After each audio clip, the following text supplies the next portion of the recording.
ಸಾಕಷ್ಟು ಭಕ್ತಿಗೆ ಹೆಸರಾದ ಗ್ರಾಮ ಯಾವ್ದಾದ್ರು ಇದ್ರ ಅದು ಉಮ್ರಾಣಿ ಗ್ರಾಮ. ನಿಮ್ಮ ಭಕ್ತಿ ಎಲ್ಲರೂ ಕೂಡ ಸೇವೆ ಮಾಡಿರಿ.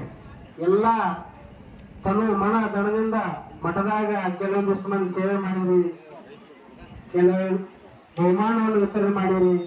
ಸಾಕಷ್ಟು ವಾದ್ಯದವ್ರು ಬಂದ ನಮ್ಮ ಗೊಲಬಾವಿಯ ಕೈಪಟ್ಟ ಮೇಲೆ ಸುಮಾರು ನಾವು ಹುಟ್ಟೋಕ್ಕಿಂತ ಮೊದ್ಲಿಂದ ಬರ್ತಾರ ಅವ್ರು ಇಲ್ಲಿ ಸೇವೆ ಮಾಡಕ್. ಹಿಂಗೆ ತನ ಬಂದು ಸೇವೆ ಮಾಡ್ತಾರ.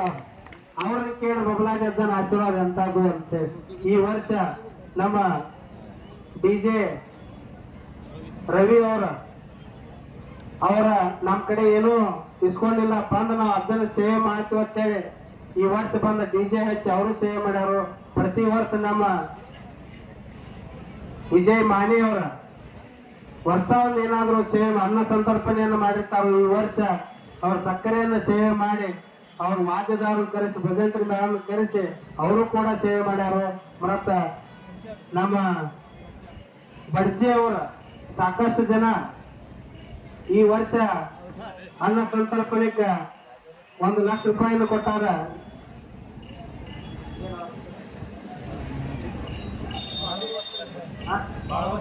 ಬಾಳವ ಶಿರಟ್ಟಿ ಅವರು ಮತ್ತ ಇನ್ನು ಮುರುಗಪ್ಪ ಉಣ್ಣೋಳಿ, ಆಯುಷ್ ನಾಗರಾಳೆ, ಮಲ್ಲಿಕಾರ್ಜುನ್ ಮಾಳಿ ಇವರೆಲ್ಲರೂ ಕೂಡ ಅನ್ನ ಸಂತರ್ಪಣೆಗಾಗಿ ಸಹಾಯವನ್ನು ಮಾಡ್ಯಾರು.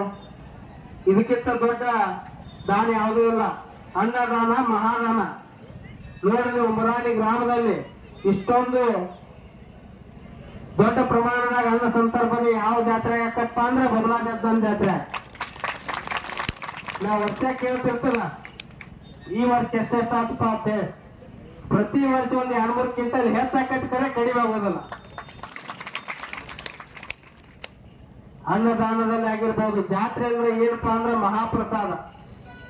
ನಮಗ ಮಳಿ ಬಂದ್ರ ನಮ್ಮ ಕಾರ್ಯಕ್ರಮಕ್ಕೆ ಒಂದ್ ಸ್ವಲ್ಪ ತೊಂದರೆ ಆದ್ರೆ ಆಗ್ಲಿಕ್ಕರೆ ಅನ್ನ ಪ್ರಸಾದಕ್ಕೆ ಏನೂ ತೊಂದರೆ ಆಗ್ಬಾರ್ದು ಅಂತೇಳಿ ಅಲ್ಲಿ ಕಟ್ಟಡದೊಳಗೆ ಇಟ್ಟಿರ್ತತಿ.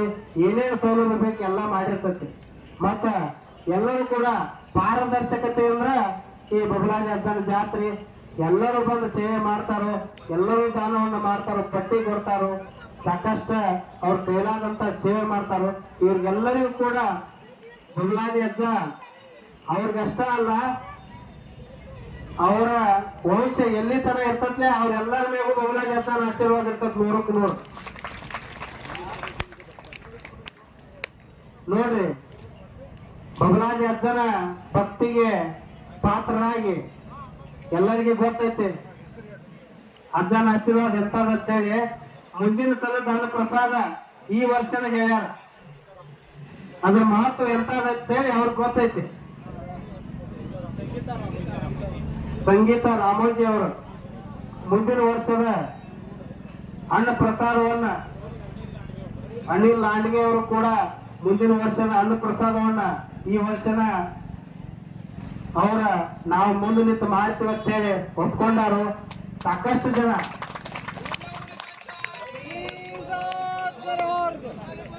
ನಮ್ಮ ಮಠದ ಎದುರಿಗೆ ಇರುವ ಅನಿಲ್ ಲಾಂಡ್ಗೆ ಔಷಧ ಅಂಗಡಿಯವರ ಯುವಕ ಅವ ಮುಂದೆ ಬಂದ ಮುಂದಿನ ವರ್ಷದ ಕಾರ್ಯಕ್ರಮಕ್ಕೆ ನಾವು ಸಹಾಯ ಮಾಡ್ಯಾನು. ಹಂಗ ಪ್ರತಿ ವರ್ಷ ನಮ್ಮ ಬೀಳೂರಿನ ಲಕ್ಷ್ಮಣ್ ಜಕ್ಕೊಂಡವ್ರ 2 ವರ್ಷ ಅನ್ನ ಸಂತರ್ಪಣೆಗೆ 1 ಲಕ್ಷ ರೂಪಾಯಿಯನ್ನ ಅವ್ರು ಕೊಟ್ಟಿದ್ರು. ಈ ವರ್ಷ ನಾವು ನಮ್ಮ ಜಾತ್ರೆಗ ಹೇಳಿನಿ, ಈ ಸಲ ತರಬಂಡಿಗೆ ನೀ ಏನ್ ಮಾಡ್ತಿ ಗೊತ್ತಿಲ್ಲ, ಒಂದು ನಮಗ ಗಾಡಿ ಕೊಡ್ಬೇಕಂತೇಳಿ ಅವ ಅವತ್ತನ ಹೇಳ್ಬಿಟ್ಟ. ಅವ ತಂದ ಈಗ ಗಾಡಿ ಹಚ್ಚಾನಲ್ಲಿ. ಹಂಗ ಎಲ್ಲ ಕಾರ್ಯಕ್ರಮಕ್ಕೆ ತರಬಂಡಿ ಆಗಿರ್ಬೋದು, ಮಿಷಿನ್ ಗಾಡಿ ಆಗಿರ್ಬೋದು, ನಾಳೆ ನಡೆಸ್ತಂತ ಕಬಡ್ಡಿಗೆ ಆಗಿರ್ಬೋದು, ಅನ್ನ ಪ್ರಸಾದಕ್ಕಾಗಿರ್ಬೋದು, ಎಲ್ಲರೂ ಕೂಡ ದಾನವನ್ನು ಮಾಡಿರಿ. ಇದೇನೈತ್ಲೆ ನೀವು ಮಾಡಿದ್ದು ಆ ಅಜ್ಜ ನಿಮಗ ಆಯುಷ್ ಆರೋಗ್ಯ ಸಿರಿ ಸಂಪತ್ತನ್ನು ಕೊಟ್ಟ ಕಾಪಾಡ್ತಾನಂದ್ರೆ ತಪ್ಪಾಗೋದಿಲ್ಲ. ಮತ್ತ ಇನ್ನೊಂದ ಏನ್ ಕಿವಿಮಾತಪ್ಪ ಅಂದ್ರ ನೀವೆಲ್ಲರೂ ಕೂಡ ಈ ದಾನ ಮಾಡ್ರಿ, ಜಾತ್ರೆ ಮಾಡ್ರಿ, ಎಲ್ಲವನ್ನು ಮಾಡ್ರಿ. ಆದ್ರೆ ಜಾತ್ರೆಯಾಗ ಏನೋ ಒಂದು ನಿಮ್ದು ಸಣ್ಣ ಕಡ್ಡಿ ಎತ್ತಿಟ್ಟು ನಿಮಗ ಅದ್ರದ ಫಲ ಅಜ್ಜ ಕೊಡ್ತಾರ. ನೀವ್ ಎಷ್ಟು ಸೇವೆ ಮಾಡ್ತಿರ್ಲ ಅಷ್ಟು ನಿಮಗ್ ಕೊಡ್ತಾನ. ದುಡ್ದವಂಗ ಒಂದ್ ರೊಟ್ಟಿ ಐತತ್ತೆ ಸದಾಶಿವತೆ ಹೇಳ್ಯಾನ. ಏನ್ ಹೇಳ್ಯಾನು? ಬಬಲಾದಿ ಹಚ್ಚಿದ ಗಿಡಕ್ಕ ಯಾರ ಕೂತ್ರು ಒಂದ್ ರೊಟ್ಟಿ ಐತತ್ ಹೇಳ್ಯಾನ. ಹಂಗ ನೀವು ಬಬಲಾದಿ ಮಠದಾಗ ಏನೋ ಒಂದು ಸಣ್ಣ ಸೇವೆಯನ್ನು ಮಾಡಿದ್ರ ಅದ್ರ ಪ್ರತಿಫಲ ನಿಮಗ ಸಿಗ್ತಂತೆ. ಏನ್ ಮಾಡ್ಬೇಕಪ್ಪ ಅಂದ್ರ ನಿಮಗ್ ಏನಾದ್ರೂ ನಿಮ್ ಕೋರಿಕೆ ಇತ್ತಂದ್ರ, ನಿಮ್ದು ಏನಾದ್ರೂ ಒಂದ ಕಷ್ಟ ಇತ್ತಂದ್ರ ಅಜ್ಜನಲ್ಲಿ ಸಂಕಲ್ಪವನ್ನ ಮಾಡ್ರಿ. ಅಜ್ಜ, ನನಗಿಂತ ಕಷ್ಟ ಬಂದತಿ, ನಾನಿನ್ನು ಸದಾ ನಿನ್ನ ಸೇವೆಯನ್ನು ಮಾಡ್ತಾನೋ, ನೀ ನನಗ ದಿವ್ಯ ದೃಷ್ಟಿಯನ್ನು ಹಾಕು, ನನ್ನ ಈ ಕಷ್ಟದಿಂದ ಪಾರು ಮಾಡಕ್ ಹೇಳಿ ನೀವು ಭಕ್ತಿಯಿಂದ ಬೇಡ್ಕೊಂಡಿದ್ರ ಕರೆ ಆದ್ರ ನಿಮಗೆ 100ಕ್ಕೆ 100 ನಿಮ್ಮ ಸಂಕಲ್ಪ ಈಡೇರ್ತೈತಿ. ಹಂಗ ಎಲ್ಲರೂ ಕೂಡ ಯುವಕರು ಭಾಗವಹಿಸಿರಿ. ಸಾಕಷ್ಟು ನಮ್ಮ ನಿಮಿಷದ ಗಾಡಿ ವ್ಯವಸ್ಥಾಪಕರು ಅವ್ರವ್ರನ್ನೋದು ಎಲ್ಲರೂ ಕೂಡ ಅವರ ನಮ್ಮ ಅಪ್ಪರಾಯ ಗೌಡ್ರ ಮೇಲಾದಷ್ಟು ಪ್ರತಿ ವರ್ಷ ಅವರ ವಿಜೃಂಭಣೆಯಿಂದ ಆ ಆಟವನ್ನು ನಡೆಸಿಕೊಡ್ತಾರೆ. ಹಂಗ ನಾಳೆ ನಡೀತಕ್ಕಂತ ಕರಬಂಡಿ ಕಾರ್ಯಕ್ರಮ ನಮ್ಮ ಹಿರಿಯಾವಸ್ತಿ ಯುವಕರ ಹಾಗೂ ಮತ್ತೆಲ್ಲ ಊರಿನ ಗ್ರಾಮಸ್ಥರೆಲ್ಲರೂ ಕೂಡಿಸಿ ಅವರು ಪ್ರತಿ ವರ್ಷ ಒಟ್ಟ ಅವ್ರು ಮಾಡತ್ತಾರ. ಏನ್ ಕಡಿಮೆ ಇದ್ರು ಕೈಲಿಂದ ಹಾಕಿ ಆದ್ರೂ ಅವ್ರು ಮಾಡತ್ತಾರ. ಹಂಗ ಕಬಡ್ಡಿಯನ್ನ ನಡೆಸ್ಕೊಂತಂತ ನಮ್ಮ ಬಬಲಾದಿ ಸದಾಶಿವತೆ ಯುವಕರ ನಮ್ಮ ಇದ ಎಲ್ಲ ಯಾವತ್ತು ನಮ್ಮ ಮಠಕ್ಕೆ ಸೇವೆ ಮಾಡ್ತಕ್ಕಂತ ಯುವಕರ ಅವರು ಕೂಡ ಪ್ರತಿ ವರ್ಷ ವಿಜೃಂಭಣೆಯಿಂದ ಕಬಡ್ಡಿಯನ್ನು ನಡೆಸಿಕೊಡ್ತಾರೋ.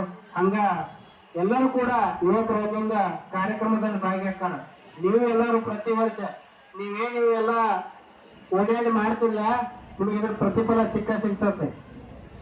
ಮತ್ತೆ ಬೇಕಾದದ್ ಭಕ್ತಿ ಯಾವ್ದಂದ್ರೆ ಇದ, ನೀವೆಲ್ಲರೂ ದೂರ ನಿಂತು ನೋಡಿ ಪ್ರಸಾದವನ್ನು ತಗೊಂಡ ಮನೆಗೆ ಹೋದ್ರ ಅಲ್ಲ, ನಿಮ್ದು ಏನಾದ್ರೂ ಒಂದು ಸೇವೆಯನ್ನ ಮಾಡ್ಬೇಕು.